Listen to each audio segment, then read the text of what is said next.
ऐसा ही उत्तर में लेना, उत्तर कुरु, हरि विदे रम्यक क्षेत्र और हिरण्यवत क्षेत्रों में 3 पल्ले, 2 पल्ले और 1 पल्ले। ये आप कंसंट्रेशन के साथ जब चित्र बनाएंगे ना तो आपको बिल्कुल अच्छे से, अभी मैं आखिरी जब क्लास पूरी हो जाएगी तब एक बार वापस रिवीजन करा दूंगा तो आप लोगों को बिल्कुल अच्छे से पक्का और हो जाएगा।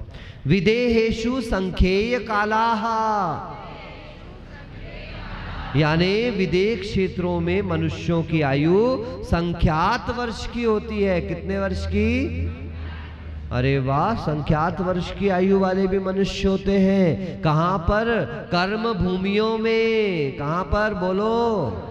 नहीं तो ऐसा मत मान लेना कि हमने कह दिया देवकुरु उत्तर कुरु में असंख्यात वर्ष वाले होते हैं, 3 पल्ले वाले होते, तो सब जगह लगा लो। जो पूर्व विदेह और पश्चिम विदेह है, जिनको आपने कर्म भूमि कहा है, वहां पर संख्ये काला यानी संख्यात वर्ष की आयु हुआ करती है। भरतस्य विष्कंभो जम्बू द्वीपस्य 90 भागः। बहुत से लोग कंफ्यूज थे, 526 सही, 6/19 योजन प्रमाण। देखो आचार्य उमा स्वामी कितने अच्छे महाराज हैं। बेटा नहीं आया समझ में? तो बोले नहीं आया। तो वो कहते और समझ लो कि जम्बू द्वीप के 190 भाग करो। कितने 90 भाग? जम्बू द्वीप के 1 लाख योजन को 190 से डिवाइड कर दो, तो जो 1 भाग आएगा वो भरत क्षेत्र का विस्तार है। इससे डबल डबल करते जाओ तो हेमवत हरि विदेह सब बनता चला जाएगा आपके लिए। कितने अच्छे महाराज जी है, बताओ, हमारे जैसे नहीं है। द्विर्धात की खंडे,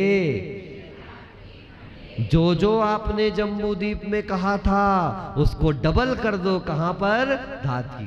पुष्करार्धे च, भैया पुष्कर द्वीप में डबल मत कर देना, है ना, क्योंकि पुष्कर द्वीप तो आधा है, धातकी का आधा नहीं है। जितना उसमें होना चाहिए था उसका आधा है। पुष्करार्धे च प्रांग मानुषोत्तरान मनुष्याः। याद रखियो, मनुष्य मानुषोत्तर पर्वत के आगे नहीं जा सकते।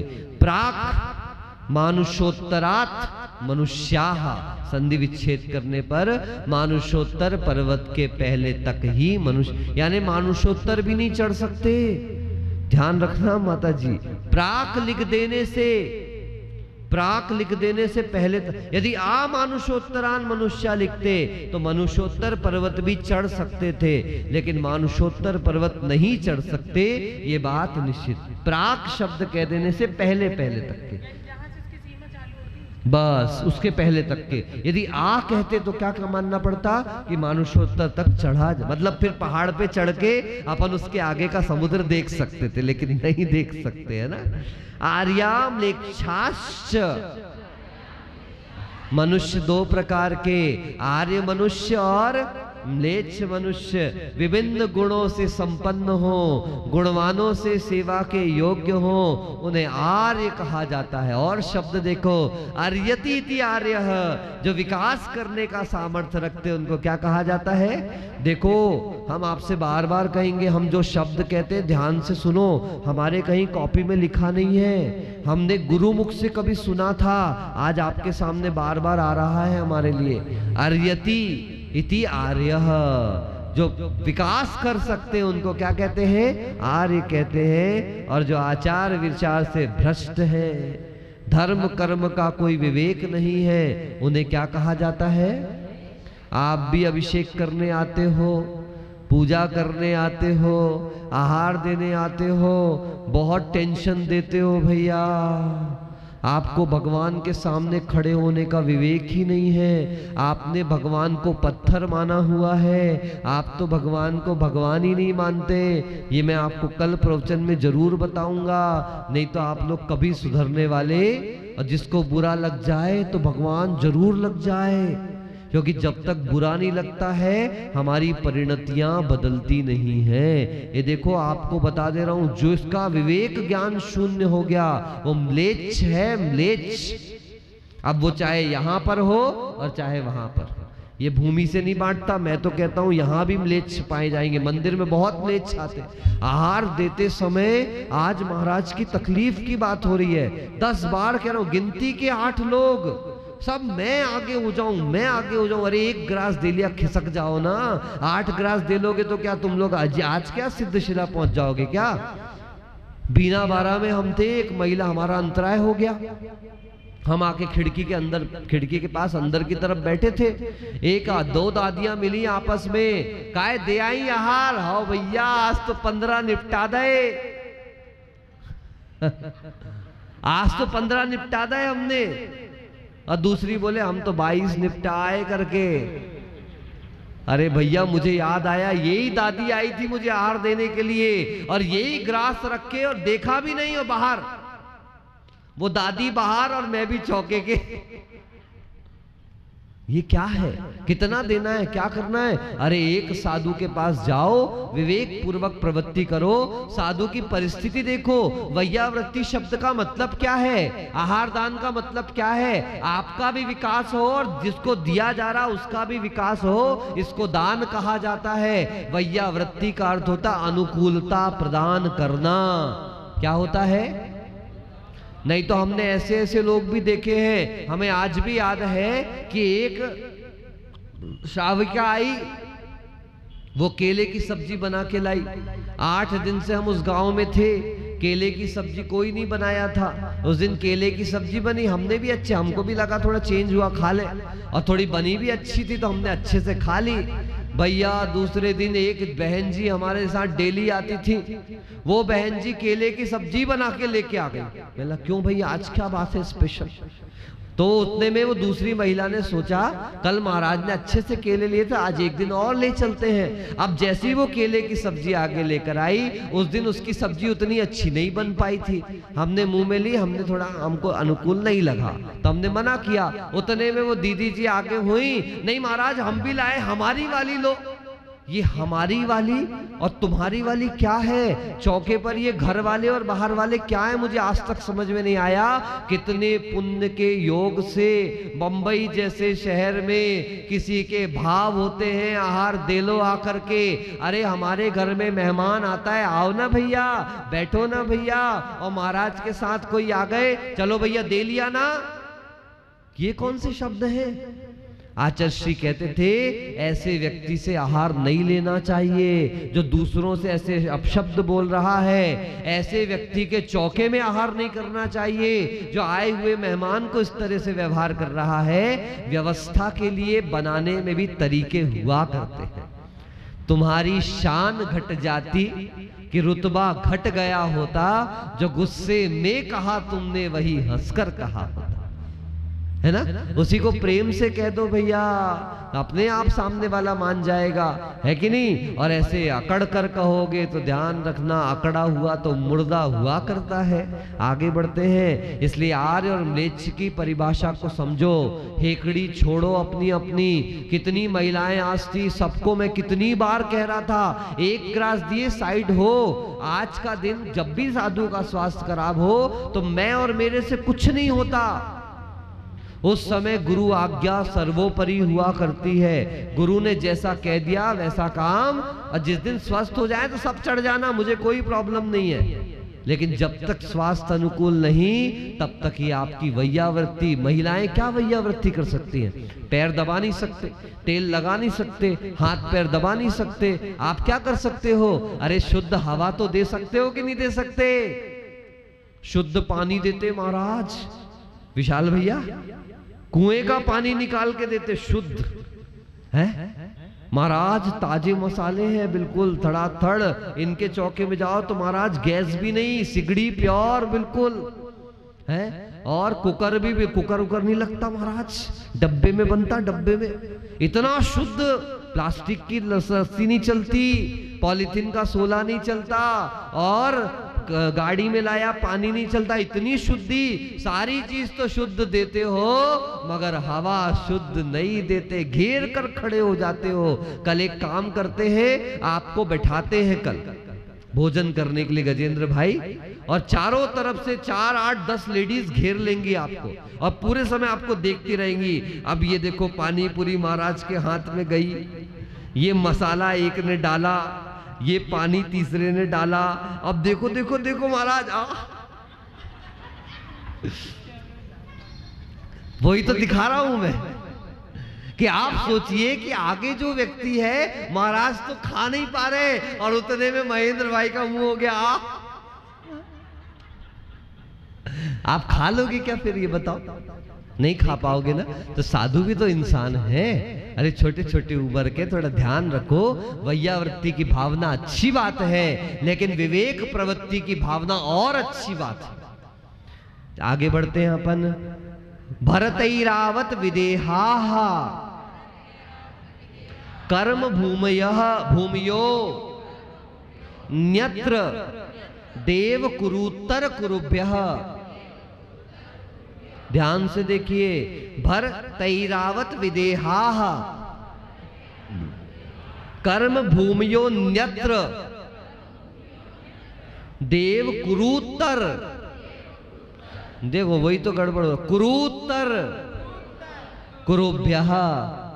पहले वाले में संधि होकर के देव कुरु उत्तर कुरु, तो कुरु के ऊ में इधर का ऊ जुड़ा है तो दीर्घ ऊ बन गया, कुरुत्तर कुरुभ्यः।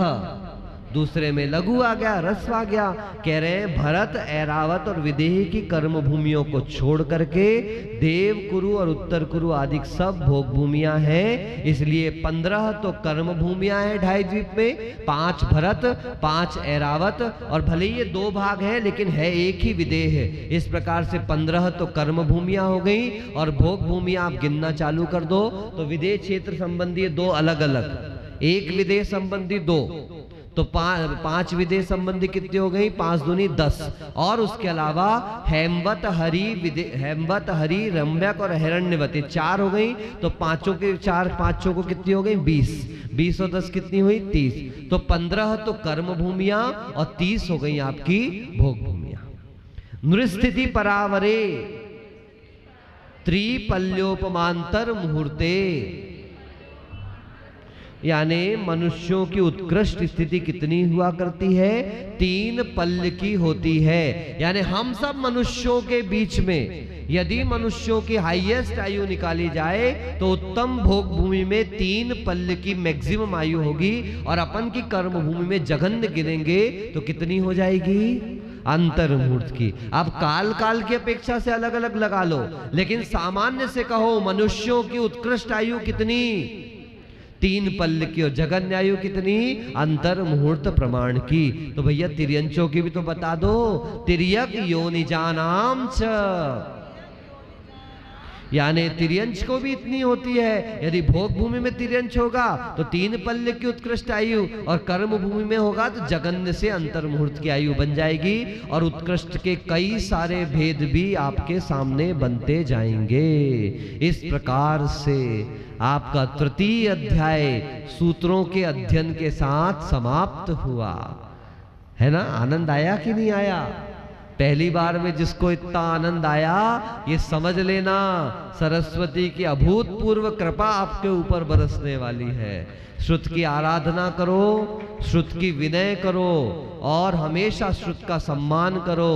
नंदीश्वर के मंदिर में पड़ी हुई अलमारियों में जितनी जिनवाणियां हैं, यहाँ के मंदिर में पड़ी हुई जितनी अलमारियां हैं, अब इन आप सब श्रुत देवियों से मेरा करबद्ध निवेदन है कि उनको निकाल निकाल करके, सफाई कर करके, धूप दिखा दिखा करके, कौन सी प्रथमा नियोग है, कौन सी करना नियोग है, ये माता जी सब हेल्प करेंगी आपके।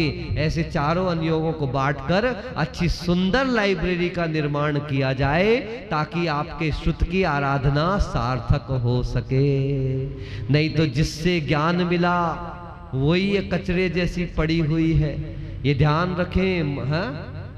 हाँ, मंडल बनाओ, श्रुत देवी का मंडल बनाओ, श्रुत देवता का मंडल बनाओ, अनुभव सागर के नाम से मत बनाओ। अपन तो भैया फ्लर्ट आदमी है, साधु भाई किसके? खाए पिए, और ये श्रुत तो यही है, संभालो। क्या करना चाहिए आपको? प्रतिदिन मंदिर आए हो, देखो सबको नियम रखना है। मैं करवा दूंगा, जरूरी बात है प्रभु।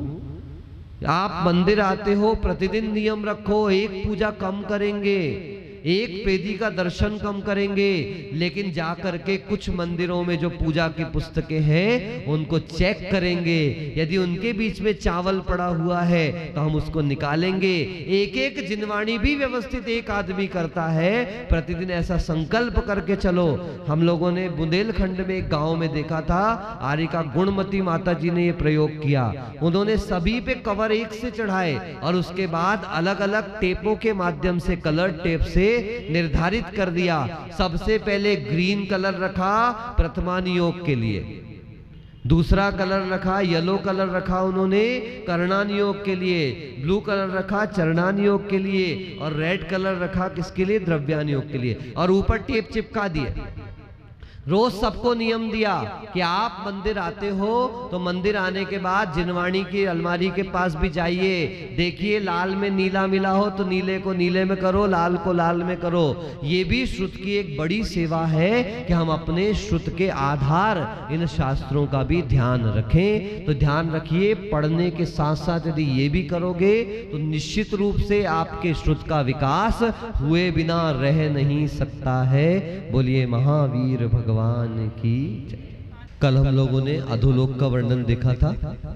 नीचे के 6 राजू में 7 पृथ्वियां और 1 राजू में कलकला पृथ्वी, रत्न शर्करा बालुका पंक धूम तमह महातमह, इस प्रकार से 7 इनमें प्रभा शब्द लगाने पृथ्वियों के नाम तैयार थे। 30 लाख, 25 लाख, 15 लाख, 10 लाख, 3 लाख, 5 कम 1 लाख और ओनली 5। इस प्रकार से वहां के बिलों की संख्या और 1 सागर, 3 सागर, 7 सागर, 10 सागर, 17 सागर, 22 सागर और 33 सागर। इस प्रकार से वहां की उत्कृष्ट आयु 10,000 वर्ष से लेकर 22,000 तक के, ये इनकी मिनिमम आयु। इस प्रकार से जघन्य और उत्कृष्ट आयु वगैरह हम लोगों ने देख ली थी। वहां पर किस किस प्रकार के दुख है ये भी हमें ज्ञात हुआ था। अब हम आज सीधे मध्यलोक पर चलते हैं। आपने प्रथम पृथ्वी यानी खर पृथ्वी भी देख ली थी, जिसके 3 भाग, खर भाग, पंक भाग और अब बहुल भाग भी देखे थे। अब बहुल भाग में नारकी जीवों का निवास है और खर भाग में व्यंतर और भवनवासी देवों का निवास है। अब सीधे हम मध्यलोक पर आते हैं तो खर भाग की जो छत है वो क्या बन जाता है? मध्यलोक बन जाता है। और मध्यलोक की ऊंचाई वगैरह कितनी लेना है तो आचार्य कहते हैं जितनी सुमेरु पर्वत की ऊंचाई और गहराई है 1,40,000 योजन प्रमाण। कितनी ऊंचाई? ऊपर 1,40,000 योजन प्रमाण है, जिसमें से 1,000 योजन धरती में धसा है, खर पृथ्वी के अंदर अंदर। ठीक है ना, जैसे आपकी बिल्डिंग बनती तो नींव होती ना अंदर, तो 1,000 योजन की तो अंदर नींव जैसी है और बाकी शेष बचा हुआ 99,040 योजन कहाँ जाता है? ऊपर तक के जाता है। और जहां तक के ये सुमेरु पर्वत की चूलिका है उतने स्थान को मध्यलोक कहा जाता है। अब मैं आपके सामने कुछ चित्रों का निर्माण करूंगा, उन चित्रों से आपको समझना है कि मध्यलोक में क्या क्या होता है। सर्वप्रथम तो ये समझ ले, किताबों में कुछ नहीं है, अभी कोई फायदा नहीं सूत्र देखने से। अभी पहले अपन 40 मिनट तक के अपन पढ़ेंगे और 10 मिनट में पूरे के पूरे सूत्र निपटा देंगे अपन। ठीक है ना, एक बार में आप देखें चुटकी बजाते आपका काम पूरा हो जाएगा। लेकिन पहले आप चित्रों को समझें, कुछ बातों को समझें। सर्वप्रथम हम देखें मध्यलोक थाली के समान है। किसके समान है? थाली के बीच में एक पेन खड़ा कर लीजिए।